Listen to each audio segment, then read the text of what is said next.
excited and honored to have this next speaker come to the School of Marine and Atmospheric Sciences here. So I'm introducing here Dr. Jordan Alpert. Currently he's a meteorologist at the Environmental Modeling Center. He works for NOAA, that is for the National Centers of Environmental Prediction, as well as Weather and Climate Prediction. That's in College Park, Maryland. You may not know it, but my father was one of the first graduates of physics at Stony Brook University here, so we're in the presence of alumni as well. He did a PhD with also Dr. Marvin Geller at the University of Miami. Afterward, he took a position, got at Space Flight Center, and worked on modeling stratospheric ozone and the chemistry involved in that.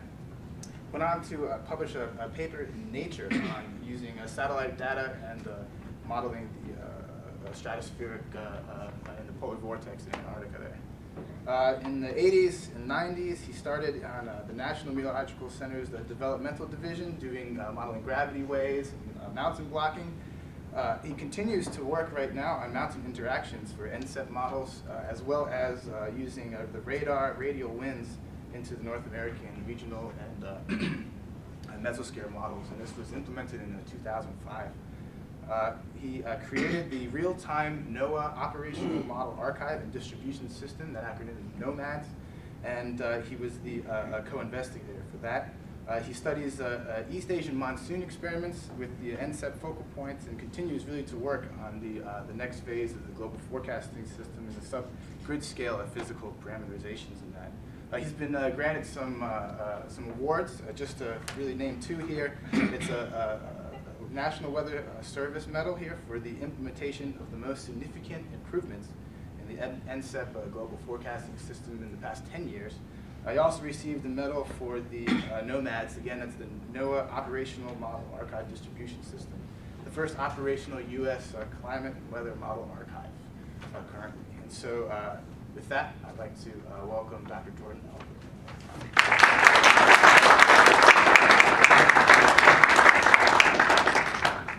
Thank you, Peter. That was very flattering. I guess I should say something about NOAA and the nice new building now that is NCEP, which is the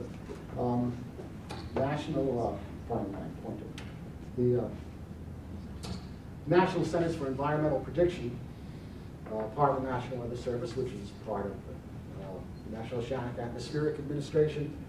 And under that, in our nice new building that we just moved into a month or two ago, is the Environmental Modeling Center. It used to be called the Development Division of the National Meteorological Center. And it's where we develop the models, the ones you know, the Global Forecast System, GFS, and the North American model, NAM, now it's called NAM-B. And so there's a bunch of regional models run in high resolution, and we also have a global model in the Global Forecast System.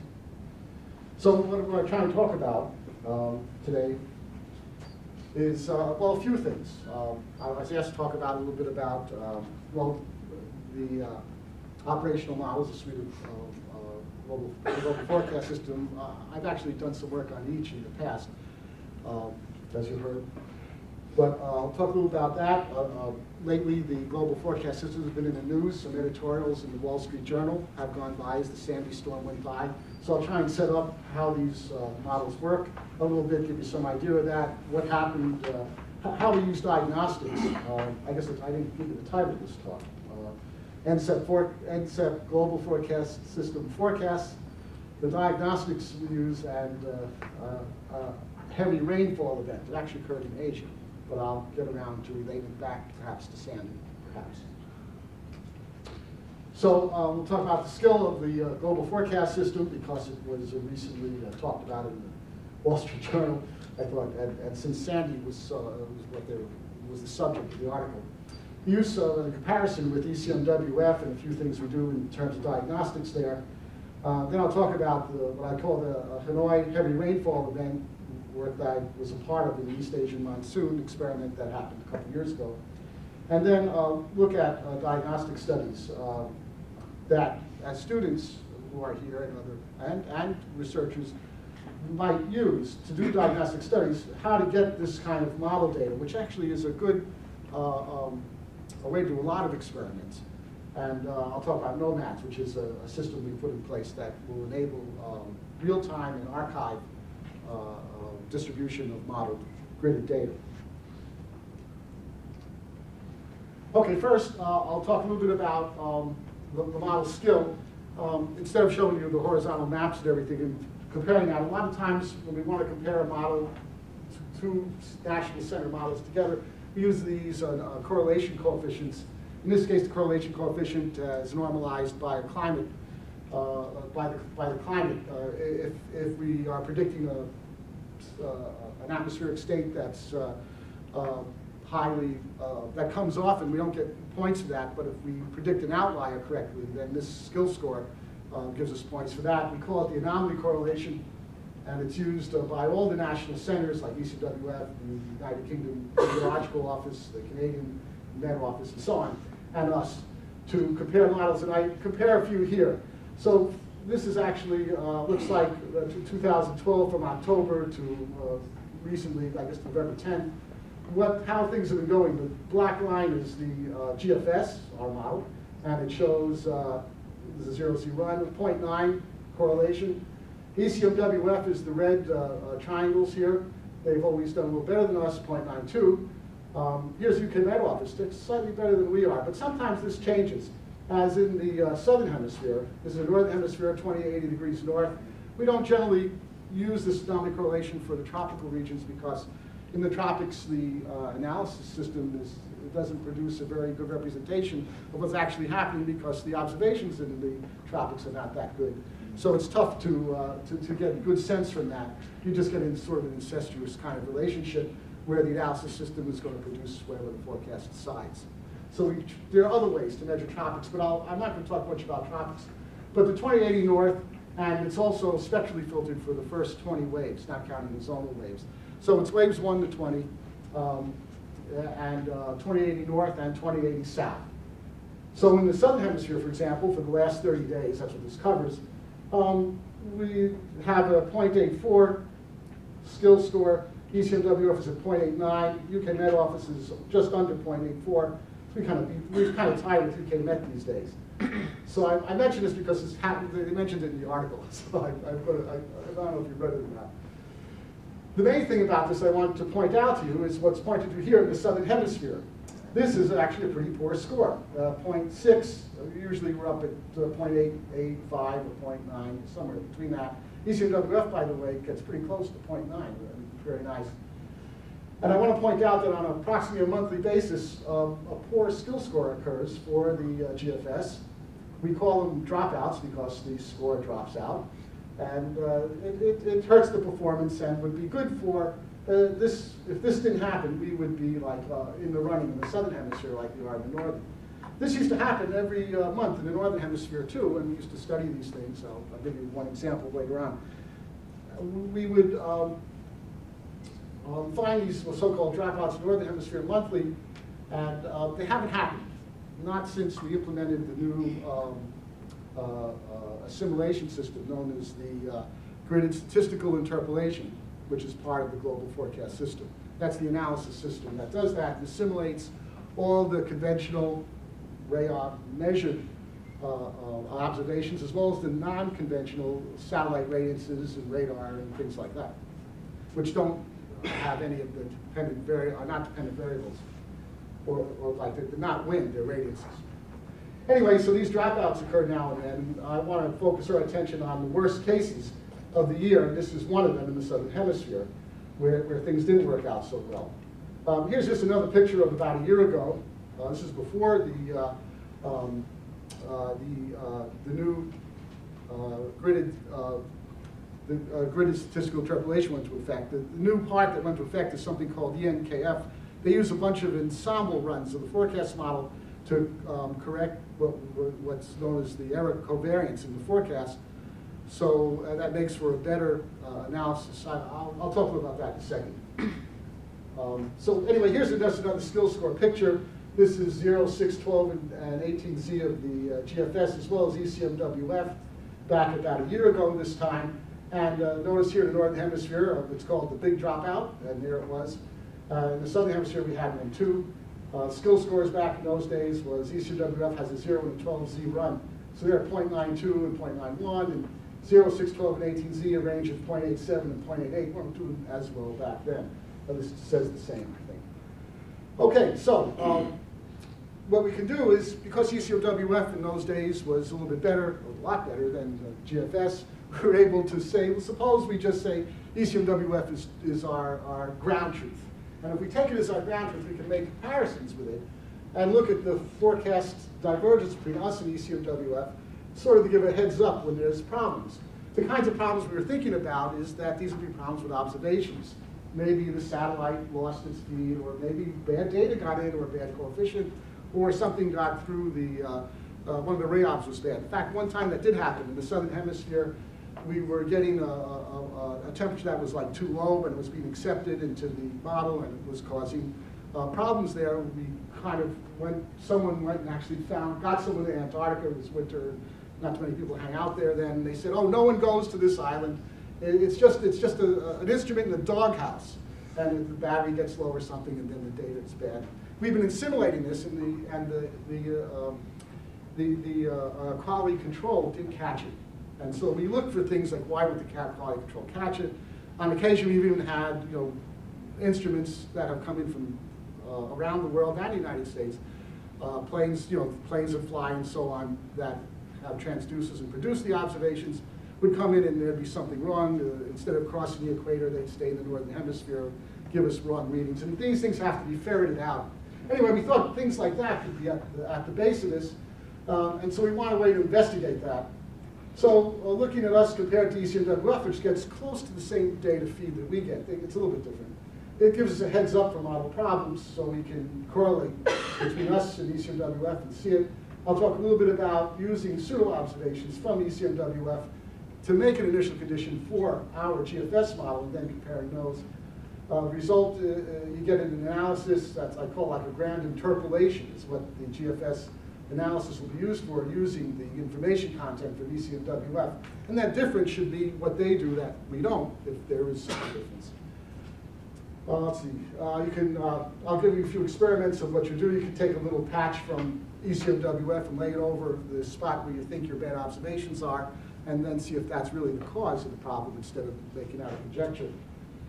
And you can do it either way. The area patch or the box that you get from ECMWF over the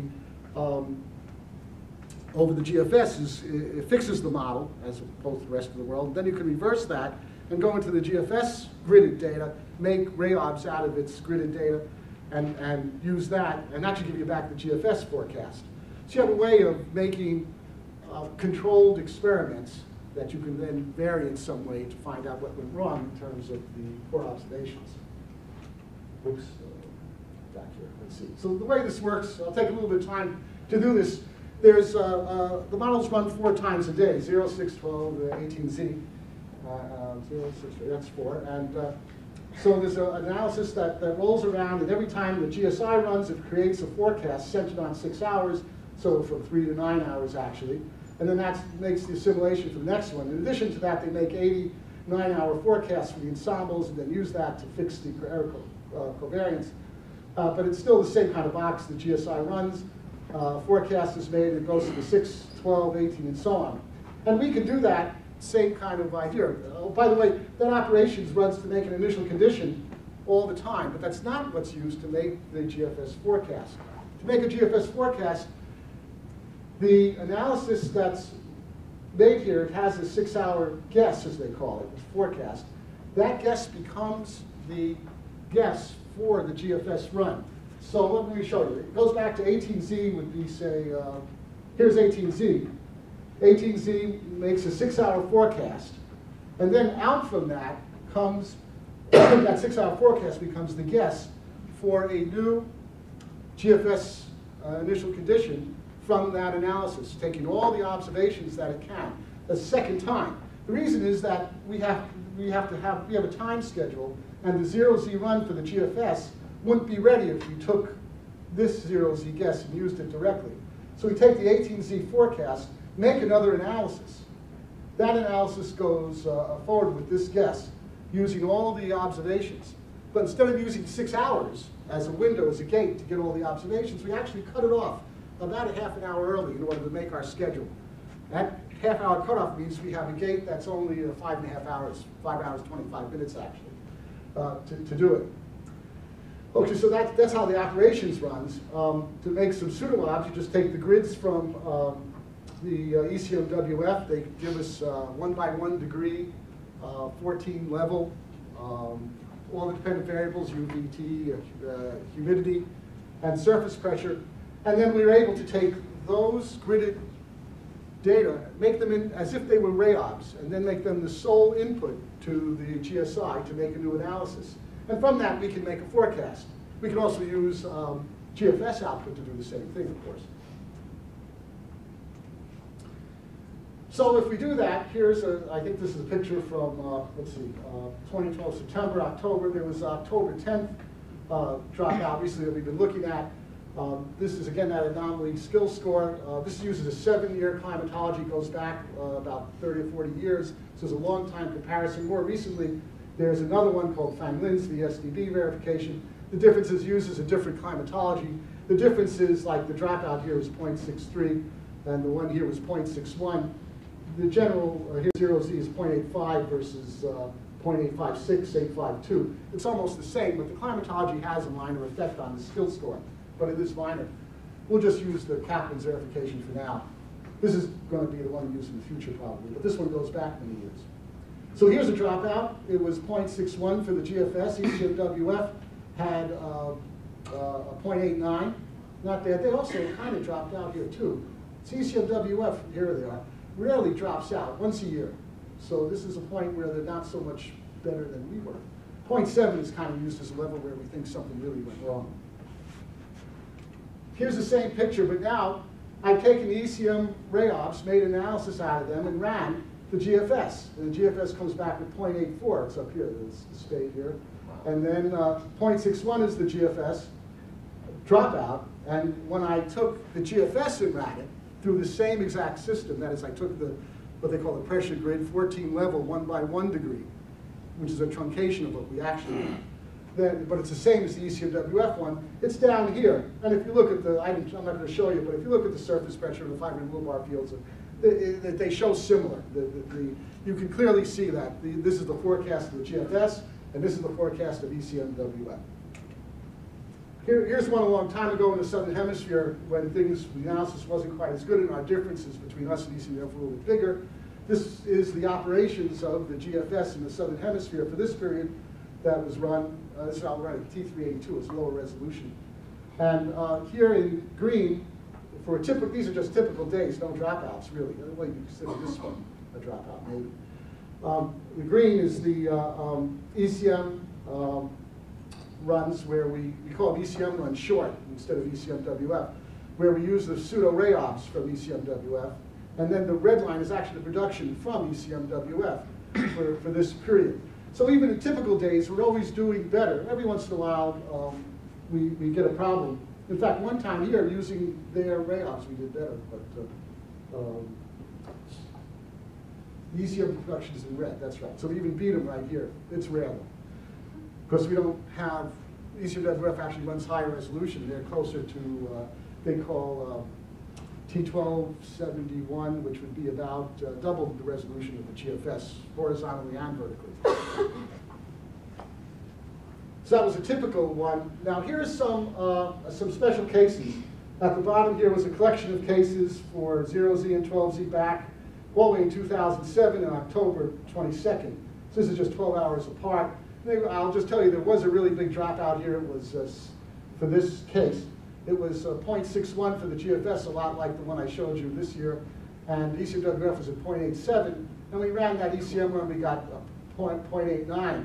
And then we found that this was a clear case. If you difference the initial conditions, it was trough over the Pacific. That was a broad trough with shortwave trough, minor troughs in it. And it occurred that when we just took a small box that covered, well, not such a small box, box that covered most of the Pacific Ocean, we were able to get back pretty much the ECMWF forecast again.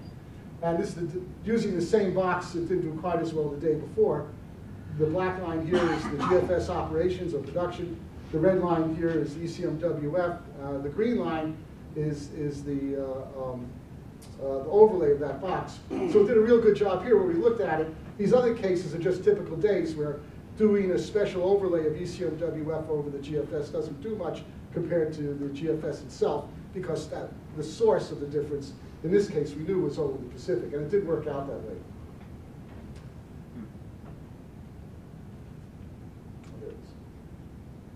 We've done some other things. I don't have too much time to talk about it, but we can take a run. This was a particular run, I think, from 2010, where there was a dropout. Looks like this is, again, the southern hemisphere. And this time we took the GFS, which had a 0.6 anomaly correlation. ECMWF did pretty well at a 0.8.5, 85. And then we did the ECM run. It came in at 0.75. And then we tried to find the places that were different by looking at the initial conditions. And we had some overlays that were also very close. And we reran this case, because by the time we ran this, the model changed a little bit, and the analysis system changed over time. So we made another control run, which also kind of failed. Less than 0.7 is considered a failure. And so this red and the black were the differences in the operations compared to the upgrades of the model that happened periodically. In those days, it happened once or twice a year.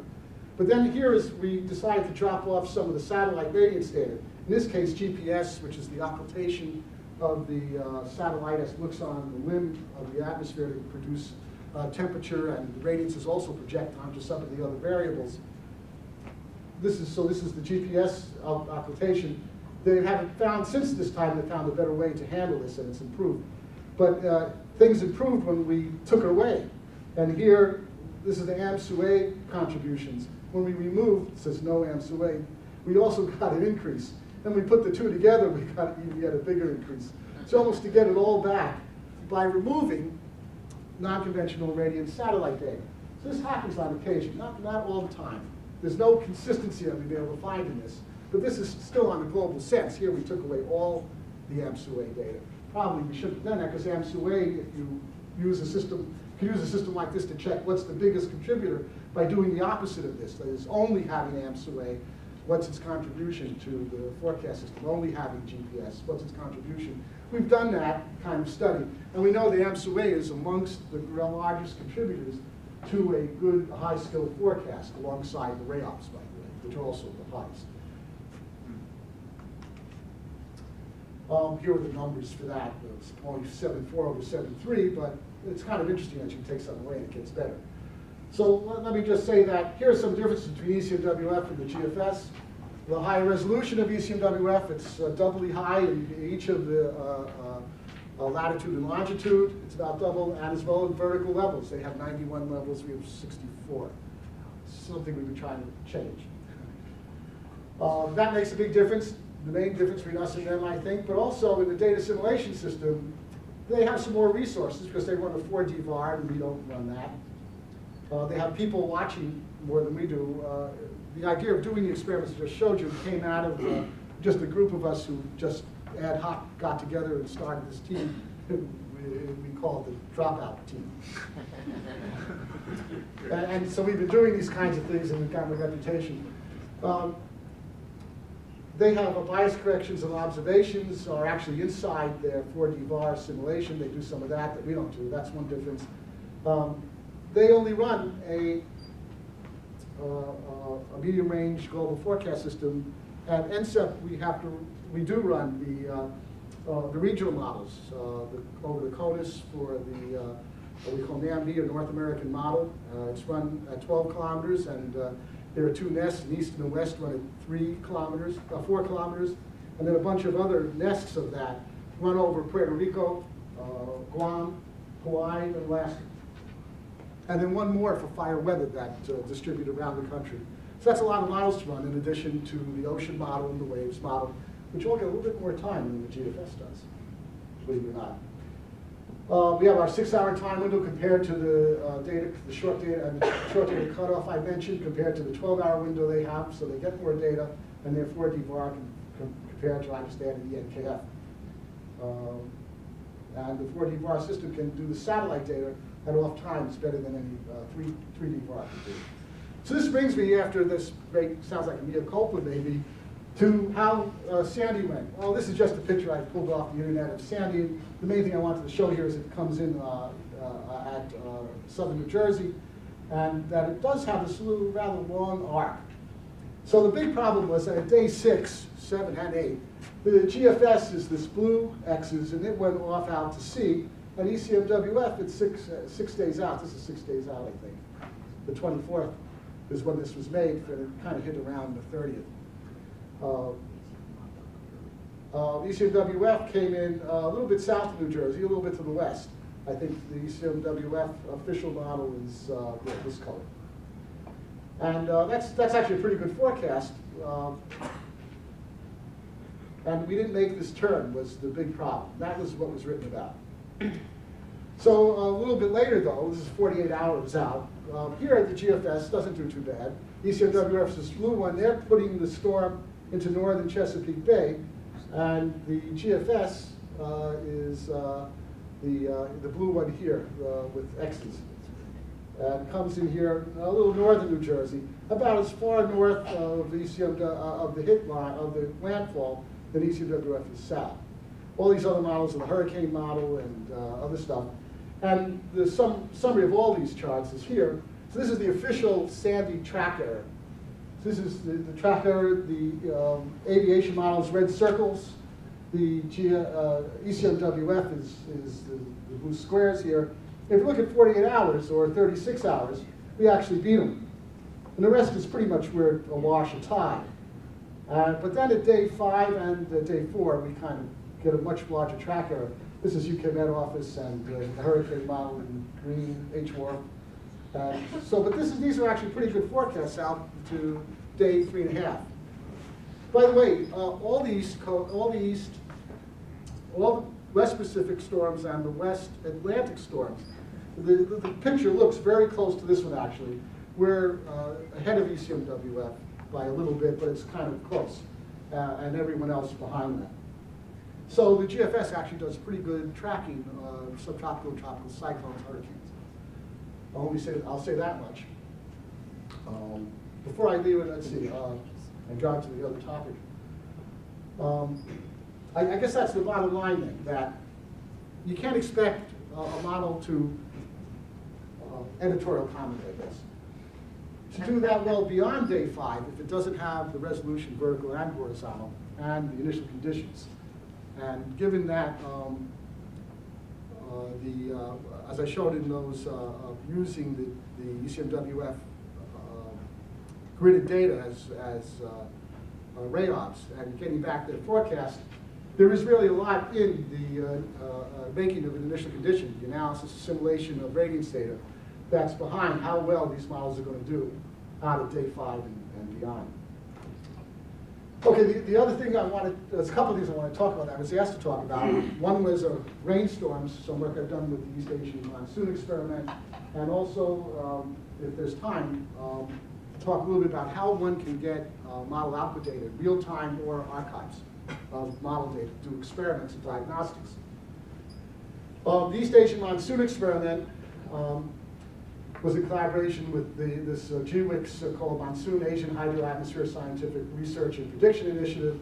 East Asian Monsoon experiment was a small experiment where extra observations were taken over a period in 2008 for, in this case, a month, October, November. And the person who ran this was Mike Chen, Tsing Chang Chen, who's a professor out at Iowa State. And he and I go back a ways. We were actually students at the University of Michigan when I got my degree. And he has always wanted to perform this experiment and had this idea. And he's been working toward this for, I guess, 30 years. And so we finally got a chance to do this, so it was especially nice. And I'll show you some of the results from the East Asian Monsoon experiment. This is a paper that's what this talk is based on. It's a monthly weather review. It's, it's this one down here. The authors are pretty much the same. It's back in April this year. And then from this, we can actually, I'll mention we make a forecast advisory. That's this one, which has been accepted but not in print yet. Okay, so first, this is in Southeast Asia. And Hanoi is about this far north. there were 3 storms. Here's some of the stations they had in the East Asian monsoon experiment. So this is a latitude by time diagram starting October 1st and going to the end of November. So they call it YT diagram, along made up of all these stations and the contours of the winds, the vectors of wind ice attacks, the wind vectors, and then the precipitation. Purple here is 60 millimeter per day. And this is a really big rainstorm, did a lot of damage. I'll show you, I'll talk about it in just a second. And so at this point, we're going to look at all, as the days went on, there was a rainstorm here, one here, and one here, the red lines. And the big storm is this Hanoi rainstorm, which is what they call a heavy rainfall event. That's what we're going to talk about. So YT diagram of station rainfall superimposed with wind. These stations are marked by the red circles, like everything there, and goes from October to November 2008. This is just the terrain. Okay, so here's the rainfall. The red is the climatological rainfall. In blue here is what actually happened for this period. The X's are when the rainstorms occurred. Here's the Hanoi heavy one, that's the red X. And you can see that if you add this up, this is 18 inches or 20 inches of rain, but this is 16 inches right here, 400 millimeters. So this is something. The peak rainfall during the event reached 433 millimeters on 31st of October. The high impact flood event, well, 92 fatalities, damaged 55,000 houses, 40,000 people homeless, $500 million American in property damage. So this precipitation time, series of blue bars, and the red is the climate. Oh yeah, this red cross, that's what this is. I'm going to talk about 2 systems that are going on. A mid-latitude system going west to east produces a real large storm, a bomb. And then this is the result from an eastward moving tropical disturbance that forms up into the cyclone that becomes the heavy rainfall event. So down here would just be an 150 millibar streamline chart superimposed with the precipitation from the TRIM satellite. And you can see the positions on the 22nd, 24th, 26th, and where it becomes a cyclone and then moves westward. So I have the synoptic system. I'll try and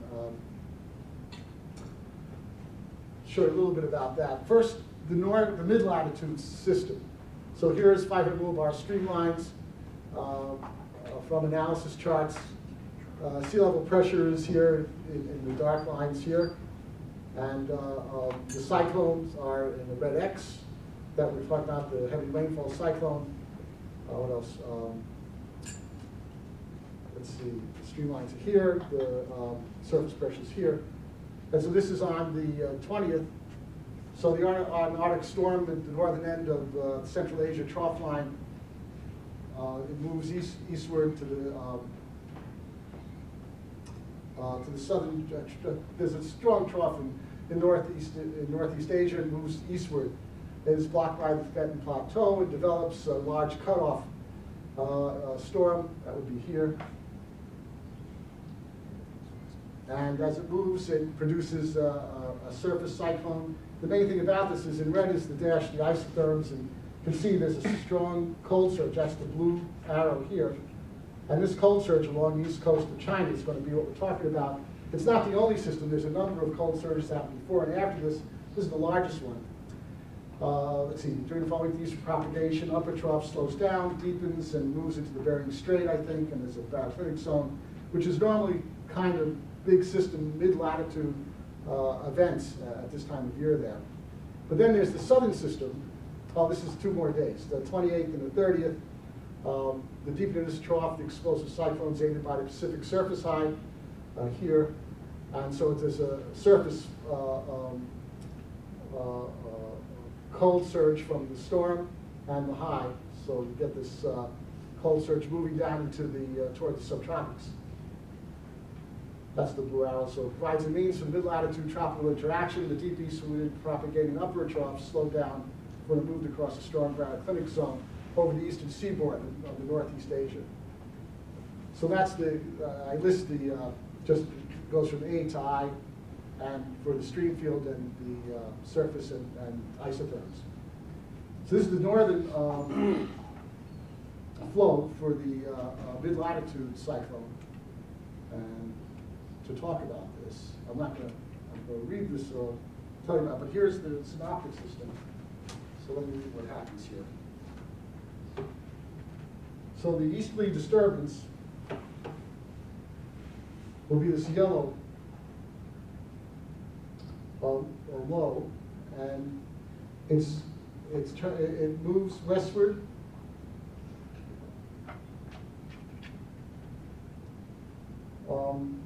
It propagates to the western Pacific. At the same time, a low-level cyclone appears over the western Bay of Bengal. That's this one that was already there. And what's going to happen is these two are going to merge.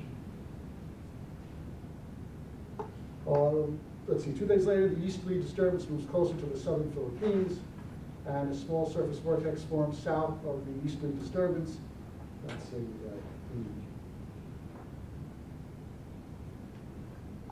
So I'll just read this and say that for each day, as the tropical wave moves westward, so this is the, let me show you what the charts are. This is at 925 millibars. We'll be using toward the surface because the cold air surges are really low-level disturbances. Here's the 500 millibar stream field. The surface of 925 millibar stream field. And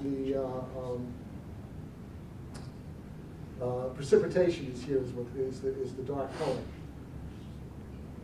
So this is the trace of it. As it moves westward, it's going to encounter these cold surges. And there's 2 more pictures, 3 more actually. And so finally, it's not an uncomplicated system, I admit. And finally, this merges with the Bengal, gets the Bay of Bengal storm. And during this time, it's on the 30th, is when you get the biggest precipitation, the biggest bar in the precipitation time series. I want to make sure I say it. We'll come back to this if we need to. So you can see the cyclone. Let's see if I can get it. These are hard to see, but here's the red X's represent where the cyclone is, the surface, and each of these are the cold surges that are coming out. You can see they're parallel to the streamlines that come out. And then there's, at the same time, you're going to see a southerly draw as the cyclone spins up and draws in from the south, the moisture from the southwest. So this area becomes a convergence zone of moisture in the normal sense and then produces the flow. So the question is, what really happened here? So the way we'll do this is to look at the 850 millibar streamline chart superimposed with isotax. The wind's at 850, and we're going to look along this line, which is through the cyclone, which at this time on the 31st is October is here. And so you're getting a flow headed to the east, a flow to the west for the cyclone. Meanwhile, the strong storm up in the mid-latitude one has its easterly and westerly flow around its stream field at 850 millibars. And there's a cold air surge back here and a cold surge here. And then what we'll do is look along this line at the cyclone, and then also look along this line for a latitude time diagram. And this is of the winds for 850 millibars. And so it's 109 degrees east. And here's the winds at 160. And you can see the winds here get really large right where the cyclone is on the 30th of October, when the cyclone becomes the heavy rainfall event. And the east to west flow, the west to east flow, happens in here at the same time that the greatest strength comes from the cyclone up in the mid-latitudes here, and on the same date. And I think that's the important point here. YT diagrams, color scales are shown top right. Yeah, the maximum easterlies and westerlies of both the Indochina cyclone and North Pacific anticyclone are shown by the blue and red arrows, and so there's this synchronization between these two systems. So what we did to analyze this is we looked at monsoon modes. You can do this by looking at the time spectra. And normally you do this for looking at the Madeline-Julian type oscillation using their scheme. There's a 30-60 day mode, a 12 to 24 day mode, and a 5-day mode. We'll call these, when you see them on the charts, a tilde, a hat, and a prime. So there's a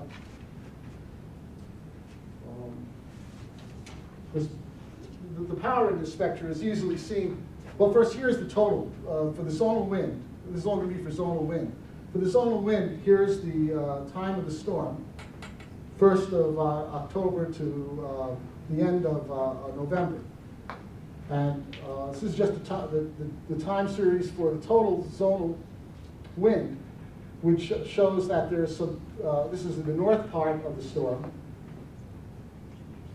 So we go back to, in the north part, we'll look here, and then we'll look to the south part of the storm for the period before and after. So the red is the 30-50 day mode during this period. The blue dot is the 2-week mode, and the green is the 5-day mode. And what you see is that in this southern part of the heavy rainfall event, you get this peak in all three. That is, the 30-50 day mode is very close here to the total. The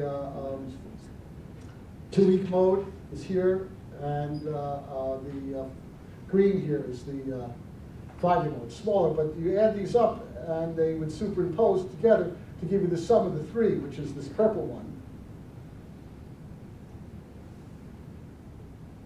And of course, the red is the 30-60 day mode, which is the largest signal. So then south of that, so this is in the zonal wind, and would be positive westerlies, and then negative would be, this is the fourth from the west to east. And then from east to west, it's the opposite. It would be negative, so you get the negative peak for the sum of the modes. Here's the total wind here. Then the 2-week mode and the 5-day mode. So this is a clear indication that what's behind the three components of the total zonal wind here is the collection of these three monsoon modes, 30-60 day, the 2-week mode, and the 5-day mode, are combining or superimposed and interfering to produce the total zonal wind. So here's just a general spectra for, here's the 5-day mode peaks, and this is just the noise level. Anything above here would be considered credible interval of 99%, I think. So above 5-day mode, this is the 2-week mode, and the 30-50 day, and this would be the range from about 1 week, from this is about 12 to 24, and 30 to 60 day in gray. So this is at 109 east, that line I drew before, and 18 north, and here's 4 north, and the sun, this is below, to the south of the storm. So you can see the peaks are significant, the spectral peaks they are.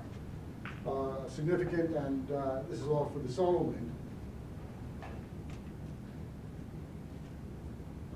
Okay, so next thing I want to do is look at what's behind the three modes. And one way to look at that is look at the vorticity equation. We can look at the vorticity equation. It has a few terms in it that you should know. There are there's an advection term, a tilting term, and there's friction. The only one that's going to be of interest to us, and the only one it's larger than the others, would be the vortex stretching and tilting is small, and vertical convection is small, and friction would not be considered either because it's too short a time to worry about. We can just look at the rate of change of vorticity would mostly be driven by the advection of vorticity, as it is normally like a barotropic system. Even though this is not barotropic, and there is plenty of tilting and stretching and stuff going on, for our purposes, we just can look at the advection of vorticity and then use the string function, which is the Laplacian of this, the string function tendency, because you're taking two integrals. That kind of smooths things out and lets you see the signal that's there. So by looking at the string function tendency, you can see how the circulation is depicted. So the cold surge flow that we looked at is a low layer kind of event. So the formation of a cold surge vortex and the development of the stream function tendency, we look at analysis at 925 millibars. So here is the stream function tendency along with the wind at 925, a stream field at 925 millibars. Psi t would be the colors here. The first thing you see is that this area here is blue, meaning that's the stream. This is where the action is taking place. Negative stream function tendency center appears over the already existing small shallow vortex. This is SoMAS C, which is where at the 25th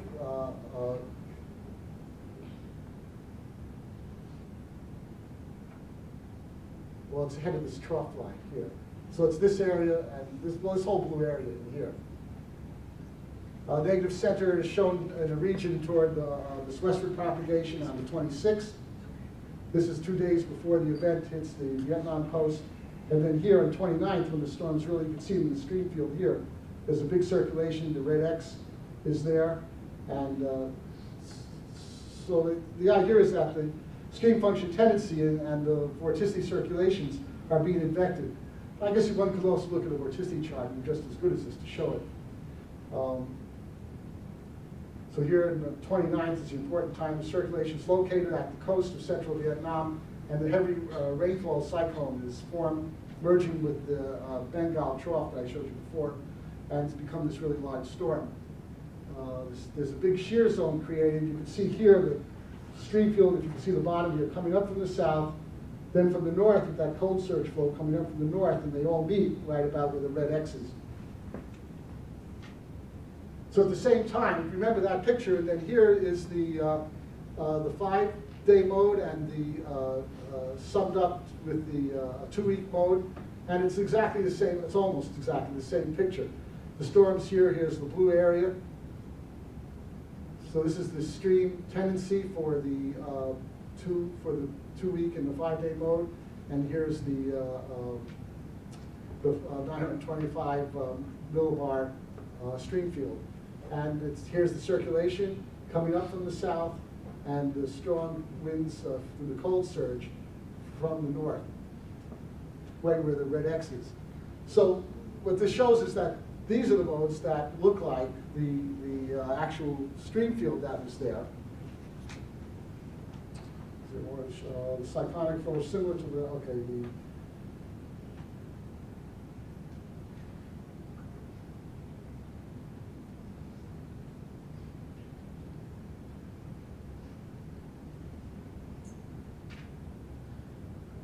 I want to make sure I got this right. It's the cyclonic in the B part of the chart.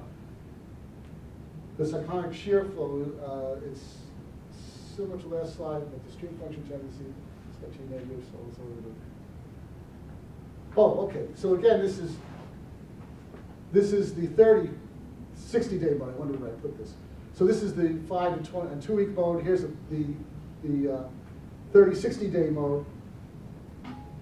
And this doesn't show the picture that we've been seeing, where along the track of the easterly progressing wave, this one just shows the flow from afar.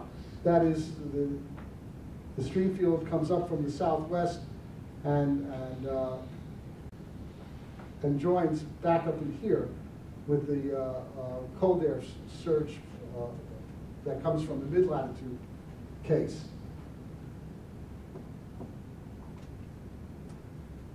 So we did one other thing. The idea is Mike has always been working on splitting the winds into its divergent and non-divergent parts. And you can use that idea to take the water balance equation. Here W is the vertical integral of the specific humidity, and write the balance equation for water. And it's composed of a source and a sink, evaporation minus precipitation, and also the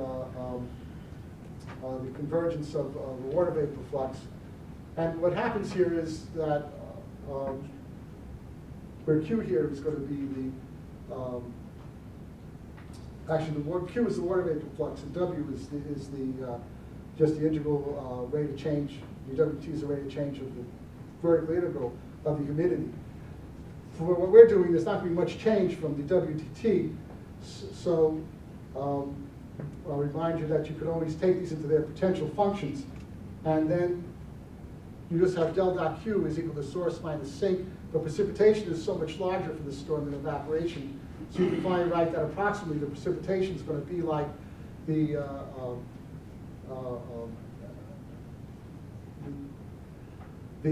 divergence of the vertical integral of the water vapor flux. So you can make a potential function from that and look at chi q by solving this equation, just solving the Laplacian. So in this case, we can do the same thing we just did with the solar wind, but with rainfall. And when we do that, we get a very similar picture. Here it is for totally for that chi q. And the divergent part of the, rather, chi q itself is for the stream function, and then divergent part of the water vapor flux. So here the red arrow shows the southeast to northwest water vapor flux established by the stream function. The distribution here shows the region covered by 4 convergent centers. Here's 1, 2, 3, 4. And the colored areas here are where the precipitation is. So here we can look then at the spectra of the system, and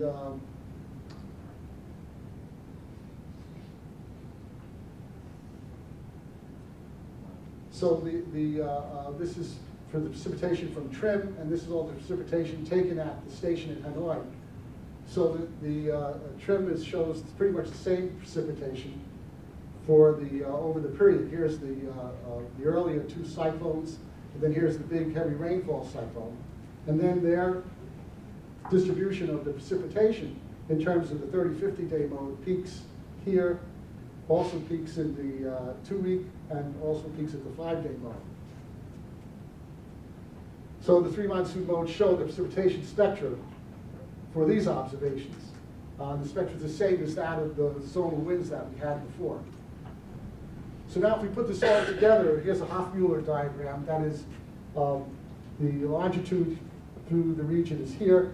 This is where the heavy rainfall event occurs from October to that's October 1st in this direction to November. So here's the 30th. This is the time it occurs. Time going down this coordinate and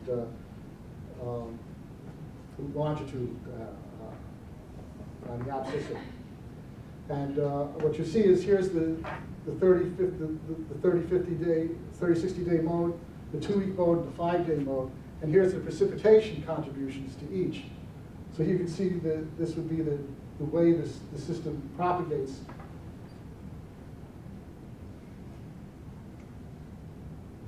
So those the XT diagram show the Hanoi rainfall event occurs when 3 monsoon modes are in phase.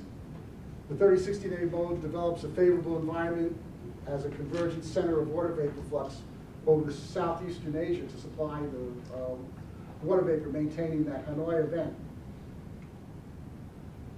So then here on the contribution from the 30-50 day mode looks like this, and this is that area where the storm occurred. So 30-50 day modes behind supplying the fluxes necessary. The 2-week mode, and this is the 5-day mode. So the potential function of water vapor flux superimposed with the precipitation. For the 30-60 day mode, 12 to 24 day mode, and 5-day mode.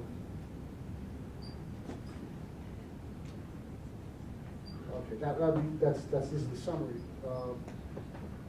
So the main thing is that besides this cold surge vortex developing, we find there's 3 modes from the spectral analysis. The 30-50 day mode, the cold surge flow was there for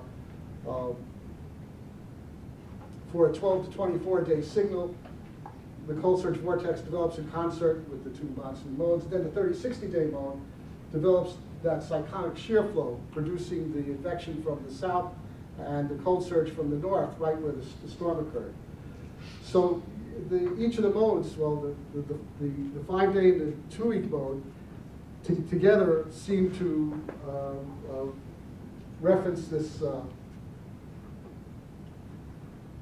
cold surge flow is in that signal, whereas the 35th, 60-day mode has the advection from the south of the storm and the cold surge from the north part of the storm. And together, these 3 modes, if you occur when the heavy rainfall event occurs. When the heavy rainfall events are not there, then from the spectra, you don't have this superposition of modes. So if I go back to the spectra, either case,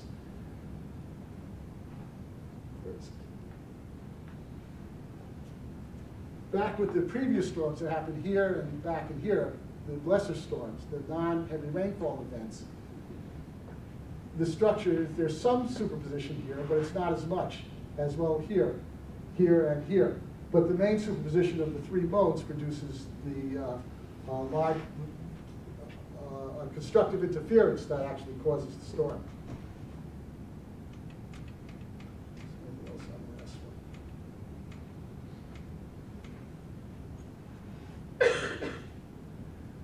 So the next step in this is to take the forecast, calculate the 3 monsoon modes, and whenever you get this constructive interference and subtropical disturbance like this that's interacting with mid-latitudes, you can forecast the heavy rainfall events.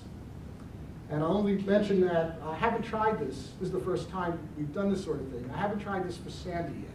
Sandy was also a tropical system that came up the coast and then interacted with a fast-moving deep shortwave trough. That shortwave mid-latitude trough took over the circulation. You remember them saying that Sandy changes from a hurricane to a mid-latitude cyclone before it had landfall. Also some controversial call by the Hurricane Center. And that system is not exactly the same as this one, but that tropical disturbance compared to the cold air outbreak, which you know happened here after Sandy came by, would make it a candidate to see if this is also happening.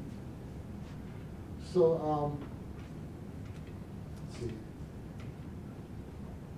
Does it go on to the next one?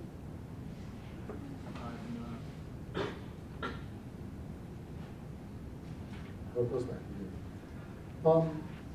That's what I wanted to say about the Sandy storm. How much time is left?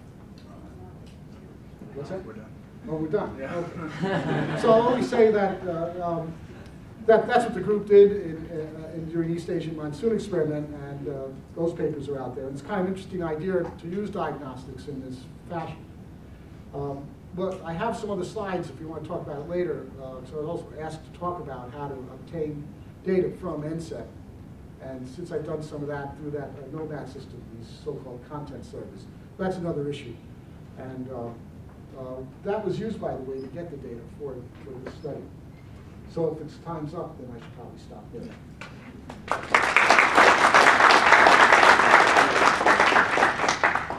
Thanks a bunch. Any questions? What are those 5-day kind of events? Are those just due to rain bed associated with Asian monsoon? Yeah, normally they are, but every once in a while, about once every other year or every year sometimes, starting all the way back the last 30 years, you get one of these heavy rainfall events. And they are usually, sometimes they're really large like this one. And they surprise forecasters because they look like a regular winter rainstorm. So they're only in that part of the world? Well, was Sandy like that? No, but I mean 5-day.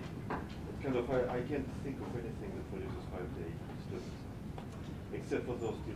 Tropical waves. Even in the East Atlantic, the tropical wave. Well, 30 days, what, MGO, then you have killing waves there. Oh, yeah. Then you have probably lovely waves, but 5 days it could be only tilted structures that move, especially with the Indian muscle. Yeah. But these 30, 50-day modes, they're out there. And they're, No, those I understand. Those are tropical, equatorial trapped waves. But 5 days, I just, what's 5? Why 5? Well, 5's like a synoptic. Right. But that's happened. It's Do you see them in interactive. Atlantic kind of basins too? Wherever there's cold air outbreaks. You see them? Yeah, because they're forced by a frequency of the synoptic systems that come by on synoptic scales, 3 to 8 days or so. Yeah, and so every time one of those comes, there's always going to be a cold surge.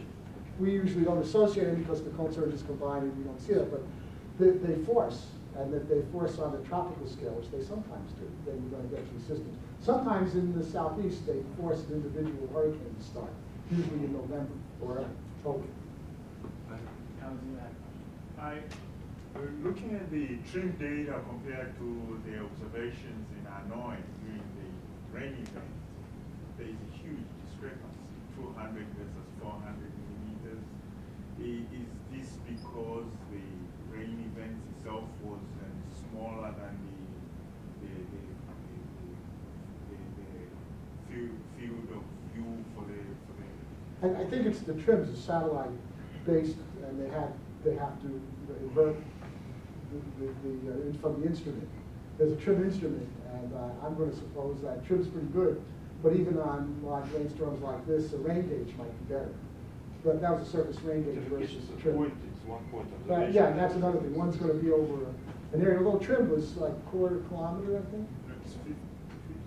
Is it 50 kilometers? Yeah. I thought it was smaller for trim. No. But it might not be. It depends what instrument it's for. Oh, what it sees? Yeah, that's what It's smaller.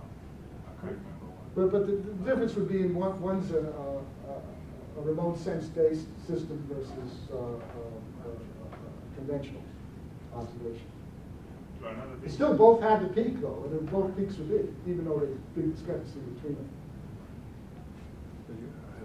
It's very interesting talk, but so you showed data for October and November for Hanoi. Like, did you compute the spectrum from that, or you use a longer data set? Because from a 60-day data, It was the longer. If you look, the first one was computed from a three-month data set. I see. So that is I see. But one could. So you can, from a 90-day data set, you cannot resolve a 60-day peak. Well, of course not. And yeah, what you can do though is take the forecast forward and then pad it with the history, because we know that. I see. And then calculate the loads. Well, that's the next paper, the forecast advisory, the one that's coming out at the end of the year. And actually, I didn't talk about that, but there's some statistics in that as well for all the last 30 years of rainstorms. Yeah, a quick question. Does the NSIP routinely, say, use the ECMWF initial condition to do forecasting? No. You see the first use of it right there. I did it because people were saying, gee, you know, they're doing so much better than us, how come? Why don't we have a look? And that data set was available. I once tried using the higher resolution, ECMWF, which comes on 1/4 degree. It went a similar. We had to bring it down to about 1 degree and 40 levels or so before GSI would handle it, and it gave the same answer. We'll have two more questions, I think. You Ping, Brian Coley. Okay, question about the dropout scale. During the particularly serious one, what event happened? Well, you use a very large domain to do the correlation showing the dropout. If we do some smaller reduce, some smaller domain, what can we get from those? Well, the idea of using a smaller domain was to find out if other differences. Well, I didn't mention it here, but what another person in the group would do is they would look at the observation in that area, all the observations in that area, and then look at the analysis. And wherever the analysis changed, the largest changes of the analysis in that area between observation and analysis, or guess and observation, we would match those so-called increments, and then look at those differences and why was that there? Was it because the atmosphere changed a whole lot and something nonlinear was happening there, or the trough was moving in, or whatever? Or was it because the instrument was in the wrong place or doing the wrong thing? And so we actually found sometimes when there were areas where we found these big discrepancies, and we would locate them by comparing us to ECMWF and then checking for differences in the observation content compared to GFS analysis. To date, I haven't found one instance where the big discrepancy in an observation, for example, an aircraft data report came in and was so far different than the guess. That area never correlated to give us the answer for a dropout. It could happen, and it might someday. We just haven't found it. It's not the cause of the dropout. Just to follow up on the dropout, obviously ECMWF has been ahead of us for forever, it seems. So since you're in the front lines of that stuff, I mean, what is the game plan forward to try to beat the ECMWF, so to speak? Is there you mentioned resolution, and obviously they have a data simulation that's different than what we're running. So, I don't want to give the political answer here. I better step out and say, now Alpert's going to talk. Okay, I can't speak for the official line. Well, the official line is, we have our first new computer in about 6 years coming next year. So we'll have enough room to run it. But as long as we have a lot of other work to do, like running in addition to the global system, we do oceans, we do waves, we do regional models. We're never going to have a whole computer available to do for DVAR, and I think the ECMWF is testing T7999, 7999. We're still running T574. Right now, I'm working with a few other people on Joe Seller's semi-Lagrangian model. Runs at 1148, 64, it can run at 91 layers as well. But they'll probably go at 64. It's too big a jump for NSEP to do both. And that's ready. And it's waiting in line for the tests required to put into operations. We can put it in now on this system. That's because semi-Lagrangian runs that much faster by maintaining 64 levels and I think T1148, or we go up about T1200, which is about where they are now. So we can almost make that catch up.